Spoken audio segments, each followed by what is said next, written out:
तो लीजिए प्यारे विद्यार्थियों, हमारे पास में आ चुका है मासिक मूल्यांकन सितंबर 2025 के लिए कक्षा 9 का गणित का पूरा क्वेश्चन पेपर और इसका पूरा सॉल्यूशन। जी हाँ प्यारे बच्चों, आज मैं यहाँ पर आपको पूरा का पूरा मासिक मूल्यांकन सितंबर 2025 कक्षा 9 भी गणित विषय का फुल सॉल्यूशन देने वाला हूँ। एक भी क्वेश्चन का आंसर प्यारे बच्चों यहाँ से आपका मिस नहीं होगा अगर आपने इसको अच्छी प्रकार से देख लिया तो। अब चलो प्यारे बच्चों, जल्दी से हम वीडियो में आगे बढ़ते हैं, देखते हैं और समझते हैं कि मासिक मूल्यांकन सितंबर 2025 के लिए कक्षा आपका 9 का ये गणित विषय का पेपर कैसा आया है। देखो प्यारे बच्चों, आपके पेपर के लिए 1 घंटे का समय आपको दिया जाएगा, पूर्णांक आपका 20 अंकों का होगा। अब चलो मैं आपको एक एक क्वेश्चन का आंसर अच्छे प्रकार से बता देता हूँ। तो देखिएगा प्यारे बच्चों, इस प्रकार का पूरा पेपर होगा। मासिक मूल्यांकन सितंबर 2025 के लिए कक्षा 9 का एक गणित विषय का पेपर है। समय आपके पेपर के लिए 1 घंटे का मिलेगा और पूर्णांक प्यारे बच्चों आपका 20 अंकों का होगा। अब चलो अपन एक एक क्वेश्चन के आंसर को अच्छे से देख लेते हैं। देखिएगा प्यारे बच्चों, यहाँ पर आपके पेपर में परीक्षा में इस प्रकार से क्वेश्चन देखने को मिलेंगे। सही विकल्प चुनकर लिखिए। अब देखो सही विकल्प चुनकर आपको कैसे लिखने होंगे, चलो मैं आपको एक एक क्वेश्चन का उत्तर बताता हूँ। बिंदु -3 5 किस चतुर्थांश में स्थित है।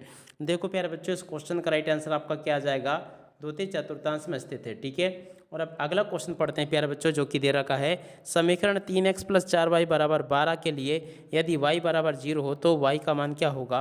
तो देखो प्यारे बच्चों, इस क्वेश्चन का राइट आंसर आपको यहाँ से लिख देना होगा 4 होगा। ठीक है, यहाँ से आप लोग इन क्वेश्चन के उत्तर को देख लें और पूरा का पूरा समझ लें। एक भी क्वेश्चन का उत्तर प्यारे बच्चों यहाँ से आपका मिस नहीं होगा। तो जैसा मैं आपको बता रहा हूँ ना, ठीक वैसा का वैसे पेपर आपका परीक्षा में आएगा। प्रश्न नंबर 4 को पढ़ते हैं। यूक्लिड के अनुसार एक बिंदु की कितनी विमाएँ होती है।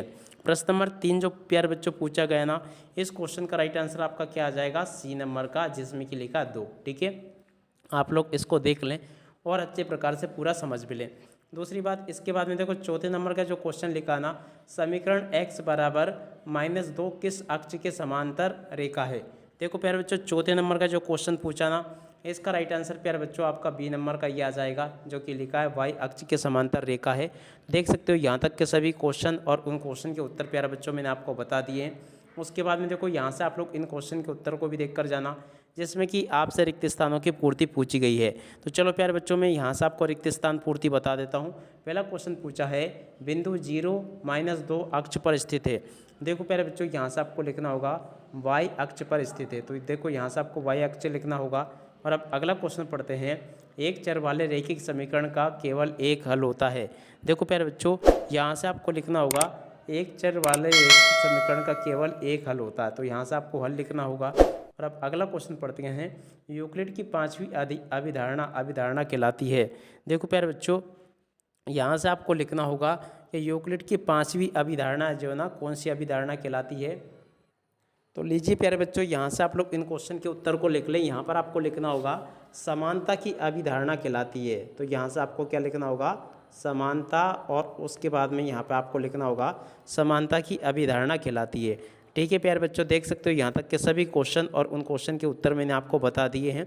अब चलो उसके बाद में अपन आगे बढ़ते हैं, आगे के सभी क्वेश्चन और उन क्वेश्चन के उत्तर देखते हैं, ताकि आपको ये सभी क्वेश्चन और उन क्वेश्चन के उत्तर समझ में आ सकें।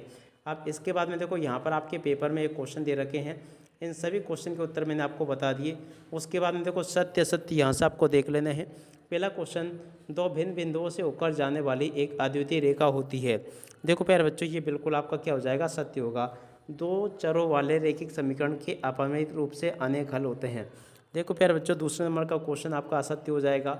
उसके बाद में देखो यहाँ पर आपसे प्रश्न नंबर 4 में एक वाक्य फिर एक शब्द में उत्तर पूछे गए हैं। तो चलो मैं आपको इन क्वेश्चन के उत्तर और बता देता हूँ।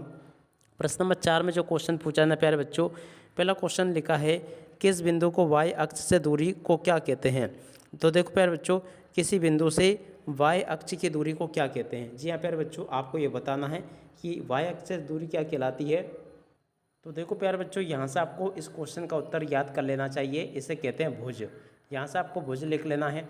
और उसके बाद में देखो अब अगला क्वेश्चन, यूक्लिड के उस कथन को क्या कहते हैं जिसे सिद्ध करने की आवश्यकता नहीं होती है। तो देखिएगा प्यारे बच्चों, यूक्लिड का वो कथन क्या कहलाता है जिसे हम सिद्ध करने की आवश्यकता नहीं होती है। तो देखो यहाँ से आपको लिखना होगा परिकल्पना। तो देखो यहाँ से आपको परिकल्पना लिखना होगा। ठीक है, और उसके बाद में देखो प्यारे बच्चों, यहाँ से आप लोग इसको जोड़ी को देख लेना, y अक्ष पर भुज का मान। देखो प्यारे बच्चों, y अक्ष पर भुज का मान कितना होता है। तो देखो यहाँ से आप लोग इसको देख लेना, y अक्ष पर भुज का मान क्या होगा प्यारे बच्चों। देखो यहाँ पर जो क्वेश्चन पूछा ना, इसका आपको देख लेना है, ये होगा आपका 0, ठीक है। और इसके बाद में एक चर वाले रैखिक समीकरण, तो देखो ये हो जाएगा आपका यूक्लिड की पहली अभिधारणा, तो देखो प्यारे बच्चों एक वृत्त खींचा जा सकता है और इस काल प्यारे बच्चों ये होगा। तो ऐसे आप लोग जोड़ के मिलान को पूरा कंप्लीट कर लेंगे।